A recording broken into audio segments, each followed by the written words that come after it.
안녕하십니까. 광주 MBC와 부산 MBC가 공동 기획한 특집 토론 항쟁과 헌법 진행을 맡은 장은백입니다. 다들 한 번쯤 들어보셨을 만한 링컨 대통령의 명언이 있죠. 국민에 의한, 국민을 위한 정부. 바로 민주정치를 표현한 문장인데요. 지금 대한민국의 정부는 그리고 국회는 국민에 의한, 국민을 위한 정치를 하고 있는 걸까요? 국민으로부터 나와야 할 국가 권력이 누구에게 있다고 생각하십니까? 민주주의 발전을 위해 87년 체제에 멈춰 있는 현행 헌법의 개정 필요성이 제기되고 있는 이유입니다. 그렇다면 그 개정의 방향성은 어떻게 가야 맞는 걸까요? 오늘 특집 토론 항쟁과 헌법 제2부를 통해 이에 대한 이야기 나눠보겠습니다. 그럼 함께해 주실 분들 소개해드리겠습니다. 김민석 더불어민주당 수석 최고위원 나오셨습니다. 안녕하십니까. 헌법학자이신 이국은 한동대 법학부 교수 나오셨습니다. 안녕하십니까. 지병근 조선대 정치외교학과 교수 나오셨습니다. 안녕하세요. 세 분 모두 초대에 응해주셔서 감사합니다. 자, 오늘 토론을 시작을 해보겠는데요. 이 질문부터 간단하게 시작해보면 좋을 것 같습니다. 세 분, 지금 우리나라 민주주의의 어떤 점수가 몇 점 정도 된다고 생각하십니까? 그 정치인이 답하시는 것보다는 그 점수 매기는 게 직업인 사람들이 하는 게 나을 것 같습니다. 저는 과거에는 이제 대학 학점으로 말하면 B+ 정도는 됐다고 생각하고요. 또 코로나 시기 등등에는 또 촛불항쟁 시기에는 뭐 A 학점을 좀 줄 수도 있었다 생각하는데요. 지금은 결론부터 말씀드리면 C+도 간당간당하다. 네. 이러다가 DF 떨어질 수도 있겠다 하는 위기의식을 시민들이 많이 가지고 계시지 않은가 그렇게 생각합니다. 네. 상당히 위험한 점수를 낙제점으로 갈 수도 있는 점수를 주셨는데요. 어떠십니까? 그래도 저보다는 점수를 많이 주시는 것 같은데요. 저는 100점 만점으로 치면 한 60점 정도 점수를 줄 수 있을 것 같고요. 뭐 좀 이따가 더 얘기를 하겠지만 한국 민주주의가 후퇴하는 수준이 굉장히 빠르게 그 가속화가 되고 있는 상황이고 그런 면에서 저는 이 대학의 학점으로 치면 D 이상을 주기는 좀 힘들지 않나 네. 그런 생각을 합니다. 뭐 어떠신가요? 저는 민주주의의 점수가 어떻게 되느냐라는 질문에 답하기 어렵다 이렇게 봅니다. 왜냐하면 민주주의가 국민 점수도 볼 수 있고 국가 점수도 볼 수 있는데 현재의 국가와 정권의 민주적 태도에 대한 점수와 우리 국민의 민주적 수준에 대한 점수를 등치하기 어렵다. 그렇기 때문에 국민의 수준이 세계적으로 굉장히 높음에도 불구하고 국가와 정권에 따라서 이렇게 점수가 떨어질 수 있는 것을 분석하는 것이 오히려 문제의 시작 아닌가 저는 이렇게 봅니다. 네, 좋은 말씀해 주신 것 같습니다. 현재 대한민국 민주주의 점수가 몇 점이냐? 외국에서 나온 보고서 결과가 있는데요. 한번 확인을 해보면 이제 스웨덴의 민주주의 다양성 연구소의 보고서입니다. 한국 민주주의가 전체 17위, 과거에 17위였었는데 47위로 급격히 후퇴했다는 그런 보고 내용입니다. 국내에서는 이제 8월 달에 전국 지표조사가 있었습니다. 국민들에게 현재 대한민국의 민주주의가 발전하고 있는가라는 질문에 대해서 시민들의 62%가 그렇지 않다라고 답변을 했다고 합니다. 왜 이런 결과가 나왔을까요? 저는 이 민주주의 후퇴와 관련해서 제도적인 차원에서는 우리나라가 이 자치분권이나 이런 부분에서 상당히 좀 취약한 것을 빼면 중앙정치 차원에서는 그래도 상당히 안정된 기반을 갖고 있고 또 다져왔다고 생각합니다. 근데 지금 벌어지고 있는 현상은 제도의 문제라기보다는 그것을 운영하는 사람의 문제가 아닌가. 특별히 큰 권력을 갖고 있는 사람들, 뭐 대표적으로는 대통령 말씀을 드리지 않을 수가 없겠는데요. 지금 과연 제대로 지난 2년 반 국정을 운영해 왔는가, 도대체 이 나라가 어디로 가야 하는가에 관한 어젠다를 잘 세우고 정책들로 그것을 뒷받침하고 국민들을 설득하고 야당과 할 수 있는 만큼 타협하고 그런 일들을 지금 시도라도 하고 있는가 하는 문제여서 기본적으로는 현재의 상황에서는 이 사람의 문제가 대단히 크다. 특별히 큰 권력을 갖고 있는 권력자의 문제가 크다. 말씀드리지 않을 수가 없고요. 제가 좀 많이 염려하는 것은 이것이 자꾸 계속 그대로 방치가 되다 보면 이 민주주의의 또 다른 요소인 이제 문화, 규범 이 문제 이 차원의 문제가 좀 발생할 수 있지 않겠나. 권력자는 저래도 되는 거다. 대통령이 됐으면 뭐 저 정도는 누려야지.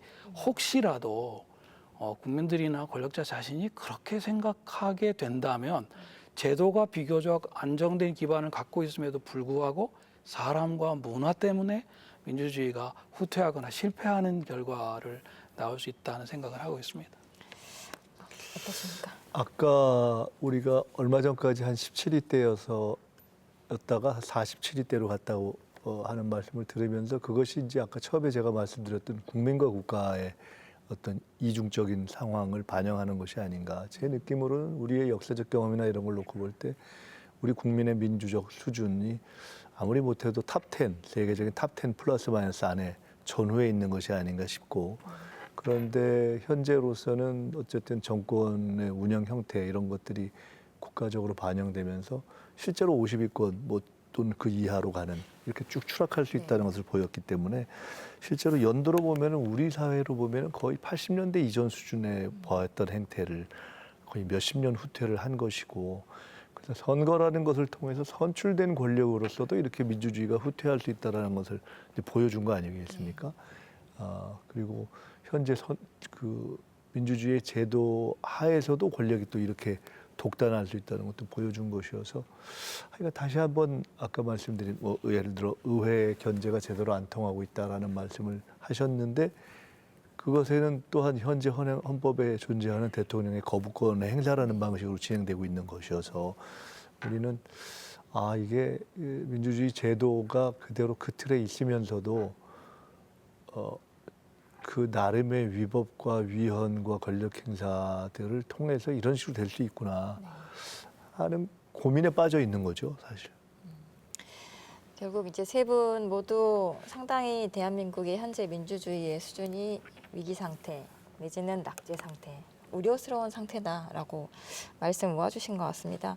그렇다면 이제 각자 세 분이 어떤 관점이 다 다르실 것 같긴 합니다만 어떤 점이 가장 큰 위기다 이렇게 생각되시는 부분들이 있으신가요? 그 권력자에 관한 얘기는 앞서 잠시 말씀드렸고요. 저는 이렇게 좀 흔들리는 상황에서도 그래도 나라를 지켜온 거는 역시 관료들, 우수한 관료들의 힘이었다고 생각합니다. 근데 최근에 벌어지는 현상을 보면 과연 우리 관료 집단이 이 공공성의 가치를 지키려고 하는가 하는 데 대해서 의문을 제기하지 않을 수 없습니다. 코로나 때 여러 가지 면에서 이 적자 재정을 편성해서라도 공격적으로 경기가 후퇴하지 않도록 대응을 해야 된다는 요구를 정치권이나 당시에 청와대에서 많이 했을 때 우리 기재부의 관료들이 재정 건전성을 내세워서 살림을 이렇게 살아서는 안 된다 끝까지 버텨가지고 결국 결과적으로는 그 양자가 좀 밀고 당기기를 하면서 상당히 그래도 균형 있게 코로나 사태를 극복하지 않았습니까? 근데 그 이후에 지금 벌어지고 있는 현상을 보면 과연 같은 기재부 관료들이 맞는가 생각이 듭니다. 그 국세의 이 수입이 이렇게 벙크가 나고 지금 재정 운영이 엉망진창이어가지고 지난 국회에서도 야당 의원들이 아주 거의 질타를 하는데 꼼짝도 못하는 일들이 벌어졌어요. 그런데도 불구하고 이 기재부의 관료들 사이에서 이래서는 안 된다. 나라를 살리기 위해서는 이렇게 재정 운영을 해서는 안 된다라는 목소리를 저는 적어도 들어본 바가 없습니다. 지금 우리 대통령께서 민주화 이후에는 공무원 출신으로는 첫 번째로 대통령이 되신 분이에요. 공무원이 대통령이 되었는데 그 공무원 집단 안에서 공공성을 향한 어떤 헌신이나 이런 것들을 보기가 어렵고 오히려 공적 권력을 사유화하려고 하는 것이 아닌가 하는 생각들이 많이 지금 얘기가 되고 있지 않습니까? 저는 다른 데서도 좀 원인을 찾아야 되겠지만 일단 그 국록을 먹는 그 관료들 정신을 차려야 한다. 그래서 관료들부터 제정신을 차려야 그 뒤에 좀 다른 일부터 해볼 수가 있다. 이제 그런 생각을 좀 합니다. 뭐 제가 더 덧붙이자면 이제 참여 민주주의를 강화하는 부분, 이게 이제 한국 민주주의를 심화시키는 데 있어서 굉장히 중요한 과제라고 생각을 하고요.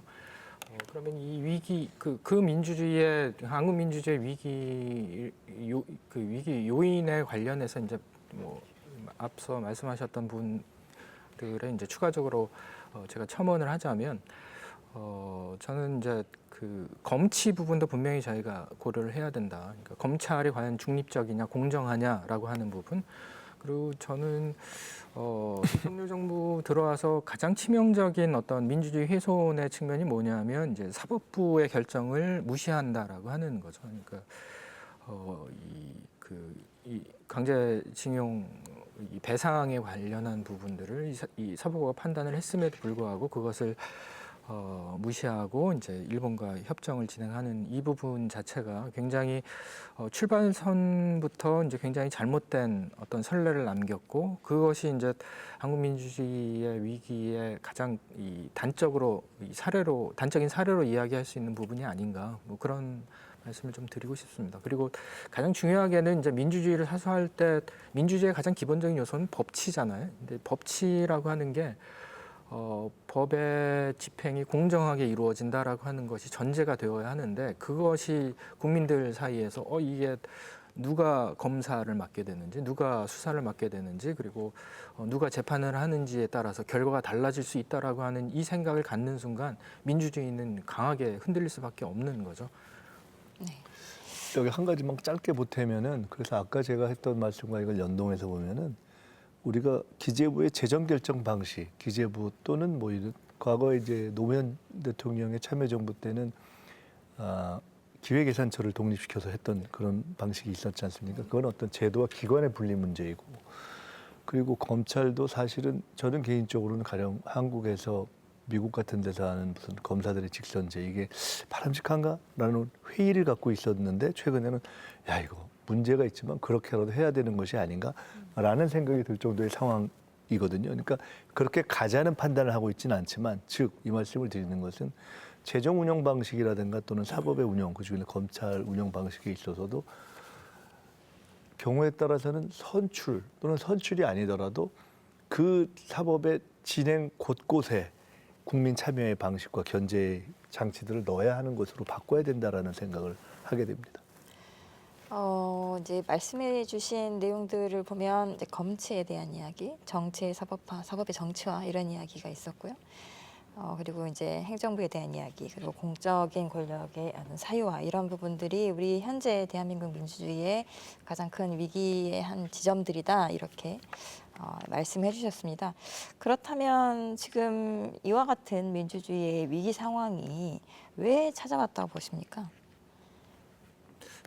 제가 먼저 말씀을 드리면, 저는 모든 어떤 정치 행위에 있어서 갈등이 지금 정치 양극화가 심화된다라고 얘기를 하고 있는데, 지금 민주주의가 후퇴되는 데 있어서 가장 핵심적인 원인은 이제 구조적으로 또는 제도적으로 이 권력 집중, 그러니까 대통령으로의 한 사람으로의 권력 집중이 이제 출발점이 될 수 있다라고 하는 생각을 가지고 있고요. 그러면 이제 대통령의 권한을 어떻게 분산시킬 것인가에 관한 논의가 이 민주화 이후에 그 이전부터 계속 진행되어 왔음에도 불구하고 아직까지 그것이 제대로 해결되고 있지 못하다.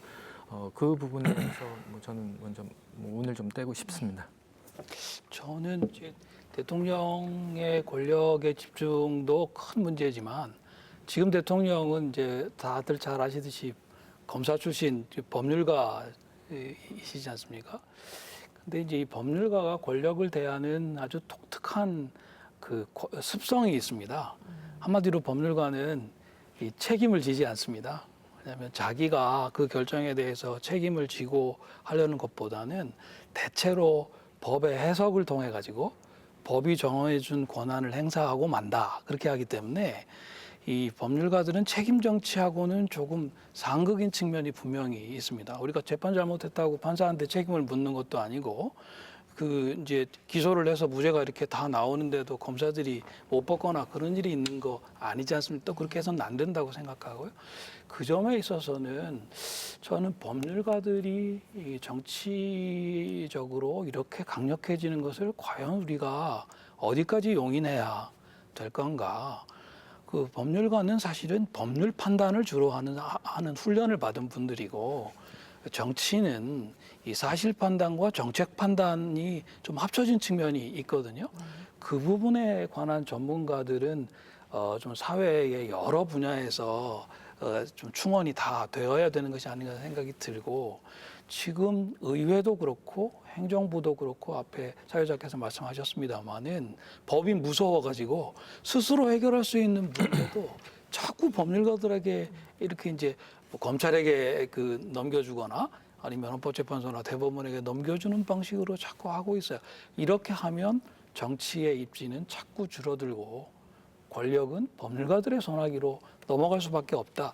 그게 그렇게 해서 잘 되면 모르겠는데 결국은 국민주권을 실현하는데 오히려 방해가 되는 측면이 많이 있다. 이 말씀을 꼭 좀 드리고 싶습니다.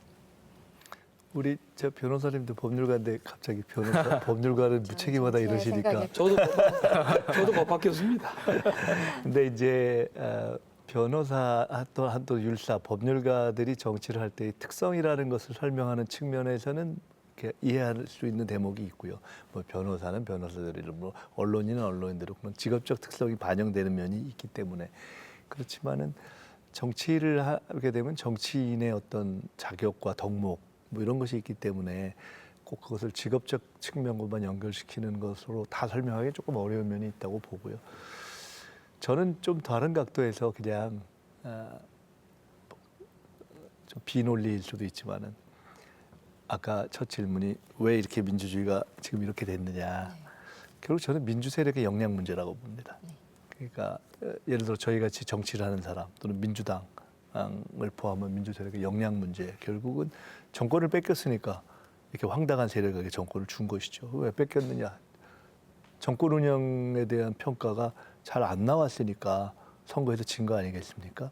그러니까 큰 틀에서 봐서 국민들이 이룬 민주 역량이 있고, 그렇지만 그것을 받아서 대리해서 정치를 하는 그런 정권 담당 세력으로서의 성적이 안 좋았던 것은 종합적인 민주 역량, 정책 역량과 정권 운영 역량까지 포함되는 것이기 때문에 그런 주체적 입장에서만 생각한다면 저희로서는 뼈아픈 반성을 하게 되는 것이고요.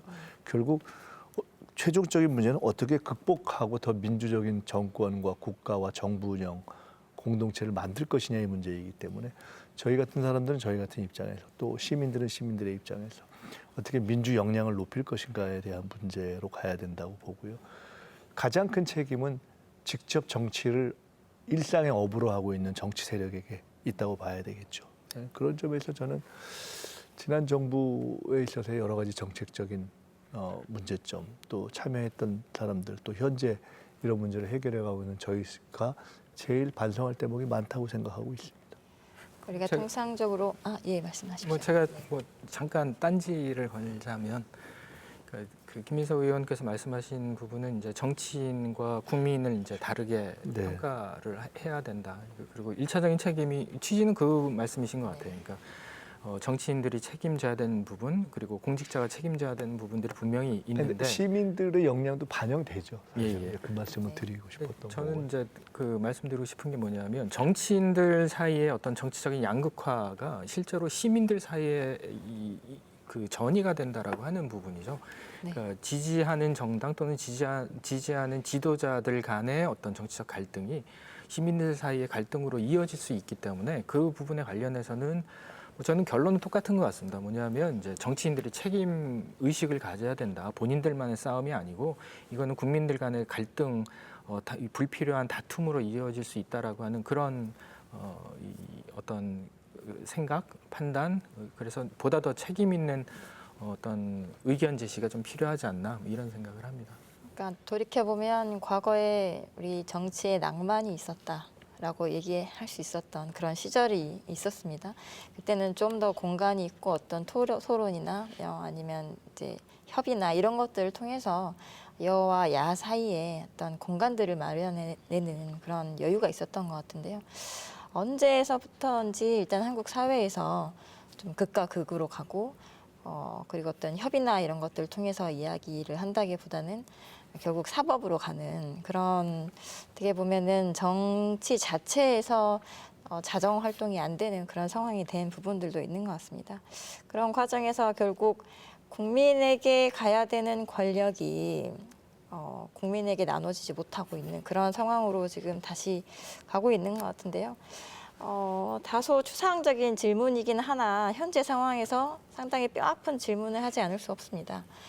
민주주의 위기 상황에서 현재 대한민국의 권력 누구에게 있다고 생각하십니까? 잠깐만요. 거기서 넘어가기 전에 제가 죄송하지만 좀 도발을 좀 하겠습니다. 저는 조금 전에 말씀하셨던 내용에 대해서 꼭 다 동의하지 않습니다. 우리가 약간의 일종의 허위의식이 있다. 그러니까 특히나 지식사회에 마치 현재의 정치가 양극화되었고 그전에는 상당히 괜찮은 낭만적 정치가 있었던 것으로 설정하는데 저는 그렇게 보지 않습니다. 큰 틀에서 보면 우리는 사실은 해방 전에 일제시대에서 해방 이후에 극심한 양극화에서 대결해서 그리고 독재 정치 군정을 거쳐왔고 그러면서 쭉 온 것입니다. 부패 정치 시대를 거쳤고 그래서 과연 지금의 정치가 그 이전에 좋았던 정치보다 더 나빠졌는가? 전 그렇게 보지 않습니다. 근본적으로 우리 정치는 민주정치로 발전해 가고 있는 것이고 그 이전에 다만 이런 건 있을 수 있겠죠. 여야 간에 낮에는 싸워도 밤에는 술 먹고 이렇게 뒷거래도 하고 하던 시절이 있을 수 있었습니다. 근데 그것을 꼭 낭만이라고 볼 거냐? 저는 근본적으로 그렇지 않다고 보고 더 큰 틀에서는 여전히 우리가 여와 야 간에 정상적인 왕래가 이루어지는 민주주의가 이루어지지 못하고 있는 면이 있고 그것이 군정에서 검찰 통치로 변화했지만 달리 또 하나 봐야 할 것은 큰 틀에서 좁은 의미의 국회 내 구성 세력 간의 여야 관계가 아니라 그 정치를 구성하고 있는 국민, 민중, 당원들의 성숙도는 어마어마하게 됐습니다. 그래서 그 점에 대해서는 저는 과거 정치보다 훨씬 발전한 면이 있다는 것을 무시할 수 없다. 저희들이 실제로 이번에 당의 변화라든가 전당대회 이런 것들을 보면서 실제로 저희가 매일매일 당원들이나 지지자들의 국민들의 어떻게 보면은 이렇게까지 해야 되나 하는 문자 폭탄이라고 어떻게 표현하는 막 수백 수천 통씩 받지만 그 가운데 저희보다 놀라운 통찰이나 지적이나 이런 것이 있는 것을 보거든요. 그래서 저는 지금 말씀 그 취지를 제가 그냥 말씀은 도발이라고 표현했지만 우리가 꼭 지금 상황이 더 좋았었는데 나빠졌다고 보기 어렵다.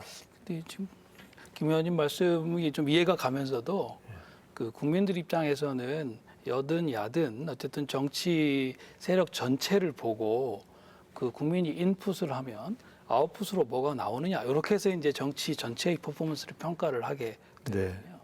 우리가 갖고 있는 삼권 분립 체제, 견제와 균형 체제가 잘못 운영하면 정치 세력들 사이에 또는 삼권 사이에 폭탄 돌리기 비슷하게 돼가지고 아무것도 결정되는 것은 없이 계속해가지고 남탓만 하는 식의 이 정치가 되기가 쉽습니다. 이제 타락한 정치의 모습인데요. 법치도 그렇게 잘못 운영될 수 있어요. 근데 최근 하고 있는 모습을 보면 그 국회를 사실상 지배하고 있는 민주당이 이제 특검법 통과시켜가지고 보내면 대통령은 그냥 당연하다는 듯이 거부권 행사하고 그럼 재의결이 안 돼가지고 또다시 돌아가고 몇 번째 이거 하고 있지 않습니까? 사실 이 모습이 국민 입장에서 보면 아무것도 나오는 것 없이 쓸데없이 싸우기만 하는 것처럼 보여요. 그런 면이 있죠. 그러니까 그래서 최악이라고 볼 수 있죠. 그 문제를 해결해야 되는 것이 분명히 좀 있다. 그래서 아까 우리 사회자님 질문에 따르면 지금 대한민국의 권력이 어딨냐? 공중에 떠 있다. 결정은 제대로 되지 않고 집행도 되지 않고 공중에서 남탓만 하는 식으로 돼 있다. 바로 그러니까 이 자리에서 말씀드리기 좀 그렇습니다만은 대통령 가족 어떤 분들에 의해 가지고 이게 권력이 사유화되고 있는 것이 아니냐 하는 그 문제가 여기저기서 나오는 겁니다. 책임지는 정치 세력이 그 책임지고 결정하고 집행하지를 못하니까 공중에 떠 있는 권력을 누구라도 그 행사하고 싶어 하지 않겠습니까? 자연스럽게 제가 드린 질문으로 넘어가서 다행입니다. 제가 이제 제가 다소- 껴서 죄송합니다. 아닙니다. 아니, 얘기해 주셔서 너무 감사하고 아니, 근데- 다만 저는 이제 토론자가 아니어서 제가 더 이상 반박 네. 안 하는 게 좋을 것 같습니다. 어쨌든 질문을 던졌기 때문에 네, 권력이 간단하게. 어디 있는가 제가 말씀드리고 넘어가죠. 제가 사실 드리고 싶었던 아까 얘기의 요점은 그럼에도 불구하고 전체적으로 이렇게 성장하고 있는 민주주의의 역량을 우리가 놓치어서 보지 말자 이런 네. 뜻을 사실 말씀드리고 싶었던 것이고요. 최악이죠 지금 정말 최악이죠. 그리고 우리가 그렇게 안 좋아도 여소야대일 때도 법은 통과되던 시절이 있습니다. 김대중 대통령 우리가 야당일 때 네네. 노태우 대통령 때 그때는 여소야대였는데도 가장 법 통과율이 높았다고 하던 때입니다. 예를 들어 그런 일시적인 시기가 있죠. 근데 지금은 여소야대인데 아무것도 안 되잖아요. 그러니까 그것은 그 당시 전국 운영 주체들이 나름 그래도 타결하자라는 그 기조가 있었던 겁니다. 지금은 아예 다릅니다. 그래서 양비론을 펼칠 수도 있겠지만은 압도적으로 그냥 밀어붙이자라는 생각을 가지고 있는 권력이 있어서 그런 것이고 거기서 권력이 어디 있느냐라는 질문을 하셨는데 그냥 제가 뭐 토론이니까 좀 학술적으로 말씀드리면서 점잖게 하면 좋겠지만은 솔직히 말씀드리면 지금 대한민국 권력은 김건희 씨한테 있습니다. 뭐 저도 우리나라의 권력이 민주주의 국가이기 때문에 당연히 국민에게 있어야 되는데 이게 뭐 앞서서 제가 대통령 권력에 집중되어 있는 대통령직에 이 권력이 집중되어 있는 부분을 말씀을 드렸는데 여전히 한국의 권력은 과거에는 청와대에 있었고 지금 용산에 있다라고 말씀드릴 수 있을 것 같고요. 부부 두 분 사이에 이게 누구에 있는지는 제가 잘 모르겠습니다. 근데 용산에 있는 건 분명하고요. 그래서 그런 측면에서 저는 이 권력을 어떻게 분산시킬 것인가의 문제 굉장히 중요하다. 근데 이제 한 가지 더 덧붙여서 말씀을 드리자면 권력을 분산시키는 어떤 제도화의 문제만으로 이게 해결되는 건 아니고 아까 이우원 교수님께서도 말씀하셨지만 이걸 어떻게 실행하는가의 문제 그리고 이 권력 분립, 권력 분산의 문제와 견제와 균형의 문제는 또 다르다. 이 견제와 균형은 실제로 정치적 행위자들이 하는 것이기 때문에 그들이 어떤 선택을 하는가에 따라서 결과가 달라질 수 있다라고 생각을 하고요. 그런 면에서 현재 한국 민주주의의 이 수준이나 실행 과정 자체가 굉장히 문제가 많고 그걸 보면 여전히 이제 권력을 어떻게 우리가 이 제도나 어떤 행위의 차원에서 다루어야 될 것인가의 문제가 이제 나오는 것 같습니다. 결국 이제 현 시스템 하에서는 삼권 분립의 어떤 기본적인 제도 자체도 제대로 작동되고 있지 않다.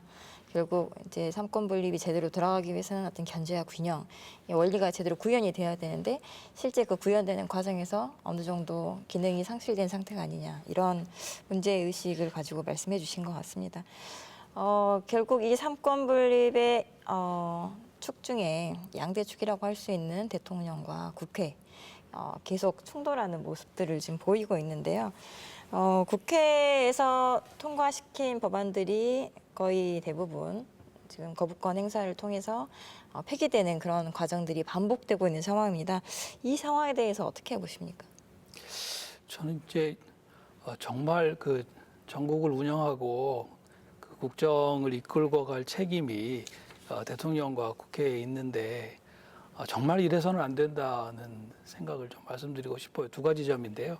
하나는 거부권을 행사를 대통령이 하시는 그 안건 중에 많은 것이 이제 본인이나 본인의 가족이 관련된 거입니다. 이제 이런 경우에는 이 법률가의 상식이라면은 그 부분은 사실상 회피를 하거나 해서 뭐 수사를 한다고 다 유죄이고 다 처벌받는 건 아니지 않습니까? 그러니까 이 부분은 과거의 헌정사의 전례를 봐서도 이렇게 하시면 안 된다. 국민들이 맡긴 권력인데 한 터럭이라도 의혹이 있으면 털고 가는 것이 좋다. 더구나 검사 출신 대통령 아니십니까? 그러니까 이 문제는 그렇게 하시는 게 좀 맞지 않는다는 말씀이고 또 하나는 간호법 의회인데 전에는 해놓고 그 다음에는 거부하지 않으면서 그 이유가 없어요. 그러니까 합리적인 이유를 가지고 설명을 해야 될 의무가 권력자에게 있는 법인데 그때그때 상황에 따라 가지고 거부를 할 수도 있고 아닐 수도 있고 저는 대통령의 권력 행사 중에 특별히 이번 정권에서는 사면권 행사도 이제 그런 아주 자의적인 권력 행사의 측면이 있다. 뭐 작년 강서구청 근장 재보궐선거에서 아주 단적으로 드러났는데요.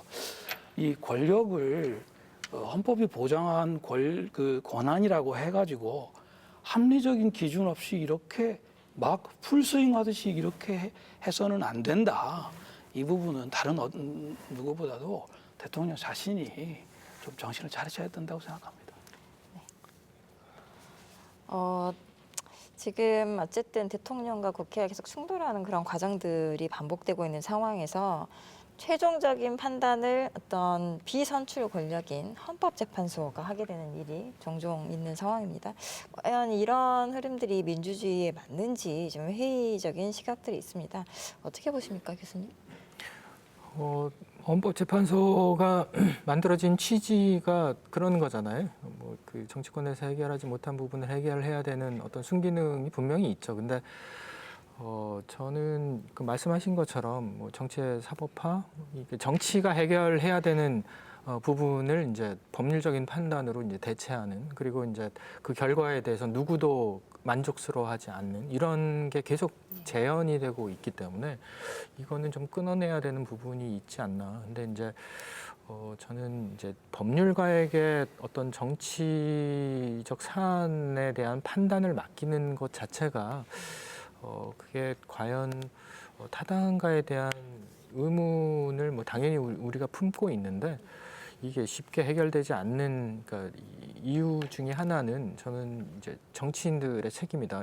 저는 그런 면에서 이제 행정부도 문제지만 입법부도 문제다라고 생각이 들고요. 뭐 아까 앞서서 이제 이우원 교수님께서 말씀하셨던 현 대통령이 21번인가요? 뭐 지금까지 이 거부권을 행사한 역대 또는 상상하지 못했던 그런 횟수의 어떤 거부권 행사를 했는데, 그거 말고도 이제 시행령 통치나 아니면 뭐 이 사면권 행사나 뭐 이런 부분들이 이제 과잉되고 있다라고 하는 이런 것들이 실제로 정치적으로 해결돼야 되는 부분들에 대한 자체적인 입법부 내에서 정당 간의, 그러니까 정당 정치의 어떤 성장이 좀, 뭐 아까 김민석 의원님께서는 나름 성장하고 있다라고 말씀하셨지만 국민들의 눈높이로 보면 그게 잘 이해가 안 되는 부분이 분명히 있는 것 같습니다. 그래서 그런 차원에서 정당 정치의 미발전이 이제 입법부의 이 재기능을 가로막는 요인 중에 하나고, 뭐 여러 가지 이 악순환이 계속되고 있지 않나, 뭐 그런 생각이 드네요. 그리고 이제 헌법재판소가 갈등을 해결하는 제도로서 도입이 됐었고, 이게 87년 이제 민주항쟁의 어떤 결실로 도입이 된 것인데, 현재는 어떤 갈등을 해결하는 역할보다는 정쟁의 도구가 되어 있다, 이런 지적들이 좀 나오고 있는 상황인 것 같습니다. 현직 정치인으로서 이 의견에 대해서 어떻게 생각하십니까? 아까 이제 주신 질문의 초점이 헌법재판소 문제이기 때문에 그것만 좁혀서 얘기한다면은, 일단 헌법재판소 제도를 두고 있는 나라가 있고 또 아닌 나라가 있고, 미국 같은 경우는 사실은 그 기능을 그냥 대법원에서 하는 것이고, 근데 미국 같은 경우에서의 헌법적 결정과 어떤 법률의 권위라는 것도 다 역사적으로 축적되는 거 아니겠습니까? 그거는 다 그 내에서도 축적되고 또 실제로 그런 대법원의 결정도 시기에 따라 바뀌기도 하는 거기 때문에, 결국 그것은 우리가 정해진 제도에 대한 권위를 얼마나 존중하고 축적하느냐의 문제라고 보기 때문에, 지금 우리가 헌법재판소라는 제도를 다시 한번 아예 존폐의 문제를 논할 것인가, 그렇게 접근할 수도 있고요. 근데 그렇지 않다면 저는 그렇게까지 접근하기는 좀 어려움이 있다고 보기 때문에, 현재 헌법재판소의 여러 가지 논의 수준과 결정을 어떻게 국민적으로 신뢰받을 수 있게 하느냐의 차원에서 접근하는 것이 좋고, 그럼 헌법재판소의 구성원의 자격 문제라든가 또는 구성 문제 이런 것들을 조금 더 시대에 맞게 논의해 보는 것이 어떤가 이렇게 좀 생각이 듭니다. 제가 헌법학자라서 말씀을 안 드릴 수가 없는데요. 그 민주화 이후에 헌법재판소를 두어서 이제 했던 나라들 중에 우리나라가 외국에서는 굉장히 성공 사례로 꼽히고 있습니다. 저도 뭐 비판을 많이 하는 입장이긴 합니다만 그래도 상대적으로는 상당히 잘해왔다고 생각을 하는데요. 그런데 이제 정당해산 심판 최초로 하고 박근혜 대통령 탄핵 결정을 했던 저지난번의 재판부까지는 그래도 헌법재판관들 사이에 여야에서 추천도 하고 뭐 대통령이나 대법원장이 이제 지명하고 이제 그래서 오신 분들이지만 상당히 세계관적으로 서로를 좀 설득하려고 하는 노력들이 있었던 것으로 보입니다. 또 어려운 사건들이 있기도 했고요. 그것이 이제 이 결정문 같은 데 보면은 법률가의 그 치밀한 언어와 함께 본인의 세계관적 입장이 드러나고 상대방을 설득하려는 노력들이 어느 정도 이제 이렇게 개진이 되어 있어요. 근데 저희 헌법학자들이 좀 많이 걱정하는 부분은 이제 문재인 정부 이후에 들어선 헌법재판소의 재판관들은 사건 자체가 그렇게 어렵지 않은 것들이어서 그런지 모르겠는데 서로를 설득을 해서 헌법재판소가 결국 국민을 대신해 가지고 하나의 좀 합당한 헌법 해석을 만들어가는 쪽에는 그렇게 애를 많이 안 쓰시는 게 아닌가. 심지어는 특정한 사안에 관해 가지고 재판관들마다 당신들 견해를 가지고 이렇게 이제 투표하고 그 다음에 다수 의견, 소수 의견 이렇게 써서 내고 그래서 그걸 가지고 결정하고 그냥 헤어지고 혹시 그런 게 아닌가. 만약에 그렇게 운영이 된다면 그거는 재판소는 아닙니다. 재판소는 9분이 하나의 재판부를 구성해서 서로를 설득해서 최선의 공유할 수 있는 결론을 내라는 거거든요. 그 부분에 있어서는 헌법재판소를 이루고 계신 재판관님들의 좀 대우각성이 필요하지 않는가 하는 생각이 들고 어떤 의미에서는 정치 세력들이 본인들이 영향을 끼칠 수 있는 분들로 쉽게 헌법재판소를 구성하려고 자꾸 그런 유혹에 빠지다가 보니까 헌법재판소가 이렇게 좀 표현이 좀 그렇습니다만 잘아지는 게 아닌가 하는 생각이 듭니다.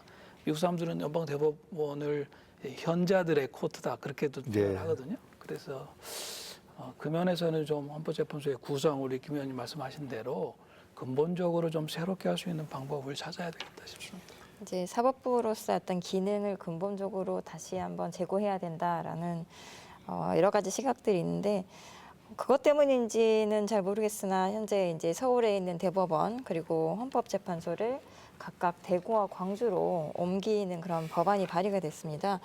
위원님 어떤 취지로 이 법안이 추진되고 있습니까? 일단 한 가지 간단하게 짚고 그 말씀을 드릴게요. 자, 이제 교수님 헌법 하시니까 저도 사실은 제가 정치 쉬는 중간에 미국 가서 로스쿨을 공부를 좀 하는데 뭐 미국에서 변호사 시험도 보고 근데 제가 변호사가 되려고 한 건 아니고 법률이라는 걸 이해하지 않으면 미국을 이해하기가 좀 어려워서 했는데 제일 흥미롭게 공부했던 게 헌법입니다. 미국에서. 그래서 좀 부럽기도 하고 헌법을 이해하는 과정이 중요한데 우리가 이런 논의를 통해서 우리 사회의 민주주의가 결국은 헌법에 대한 국민적 이해와 토론을 높여가는 것이 굉장히 중요하다는 생각이 들어서 좀 많이 시민교육도 됐으면 좋겠다는 생각을 하고요.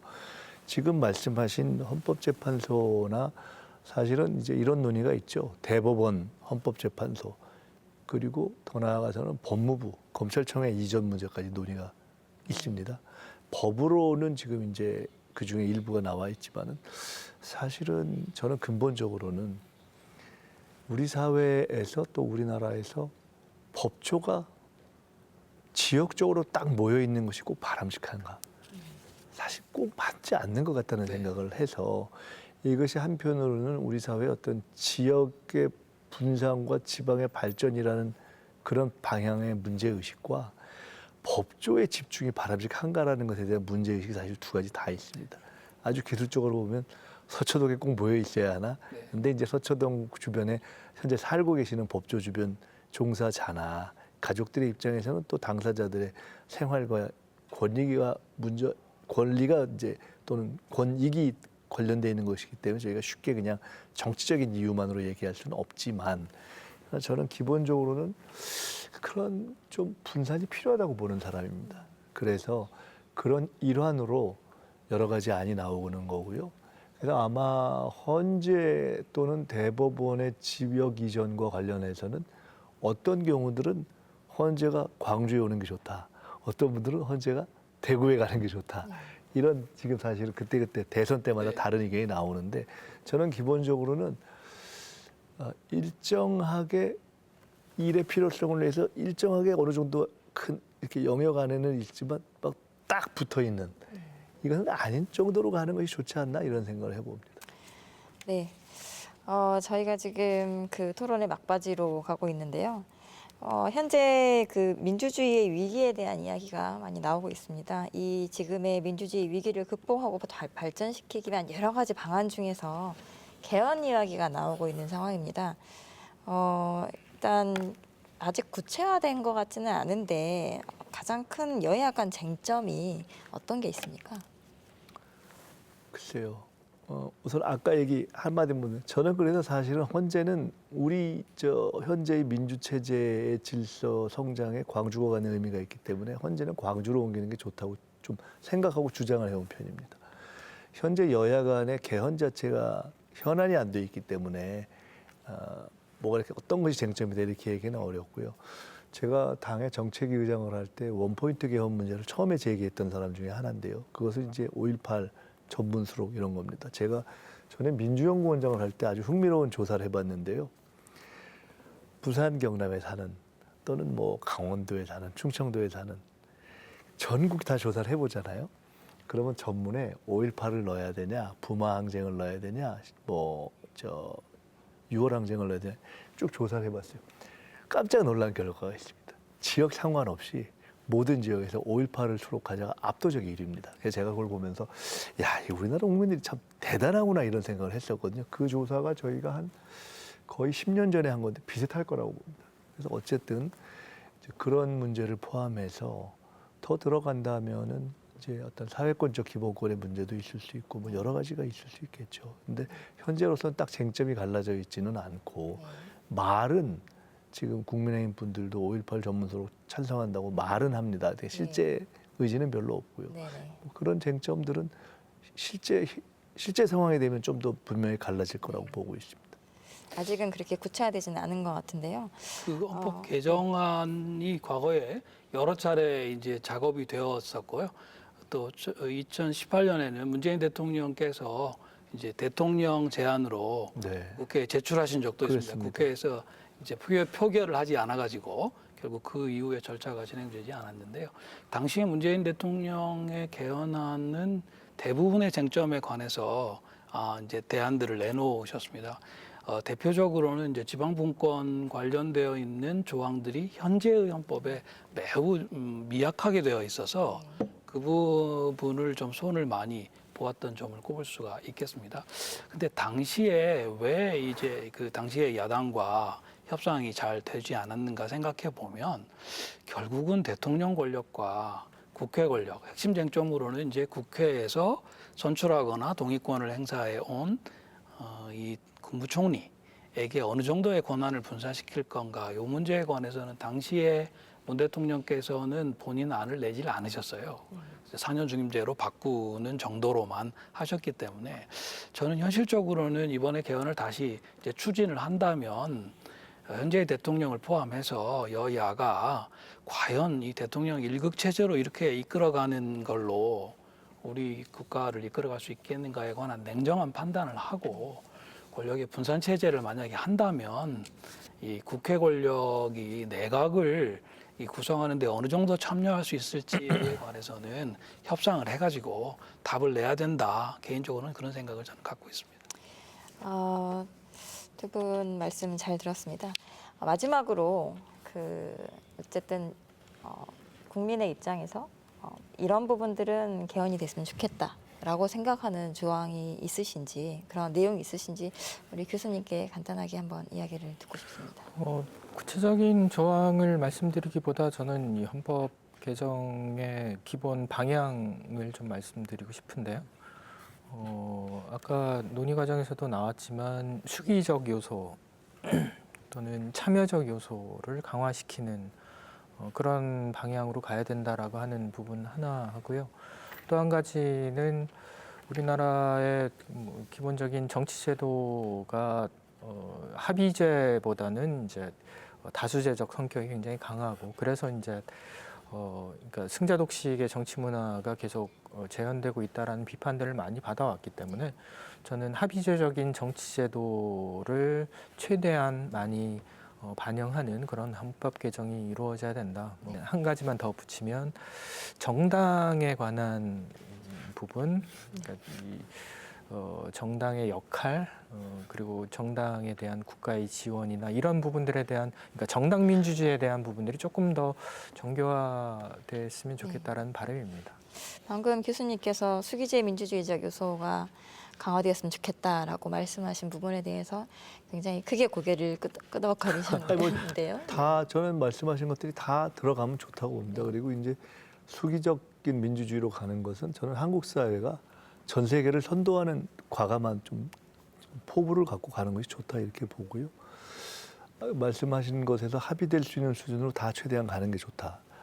딱 한 가지만 말씀드리면은 이게 대통령 중심제로 갈 거냐, 뭐 어떤 분들은 내각제 얘기하는 분들도 있고 중간에는 분권형으로 가자는 것도 있지 않습니까?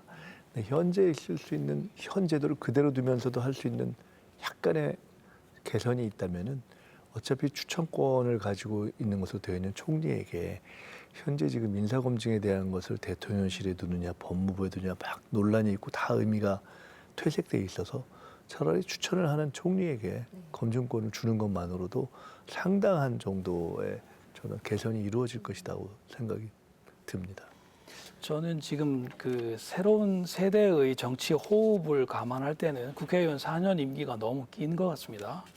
그래서 미국처럼 2년으로 줄이거나 아니면 국회의원을 4년 임기를 두더라도 절반씩 2년에 한 번씩은 총선거를 할 수 있도록 하는 것이 좋겠다 생각하고요. 그래서 국민이 2년에 한 번 정도 이제 국회 구성을 달리한다면 그 달라진 국회 구성을 반영해서 내각을 구성할 수 있도록 그렇게 해서 내각의 임기는 기본적으로 2년 호흡으로 간다. 그리고 대통령은 4년 중임제를 하더라도 그 헌법의 기본 틀을 지키면서 우리나라의 이제 특수한 문제 그 상황 때문에 외교와 국방과 관련해서는 국민적인 좀 신임을 주는 것이 좋겠다. 이제 그런 생각을 하고 있습니다. 예, 교수님 감사합니다. 지금까지 광주 MBC 그리고 부산 MBC가 공동 기획한 특집 토론 항쟁과 헌법을 통해 현재 대한민국의 민주주의를 진단해보고 앞으로의 과제와 나아갈 방향에 대해 이야기 나눠봤는데요. 지금의 민주주의를 만들기까지 수많은 시민들의 피와 희생이 헛되지 않도록 그리고 지금 우리 모두가 진정한 민주주의를 위해 나아가는 새로운 사회가 되기를 바라봅니다. 오늘 함께해 주신 우리 세 분 모두 너무 감사드립니다. 네, 수고하셨습니다. 감사합니다. Where have you been, my blue-eyed son? And where have you been, my darling young one?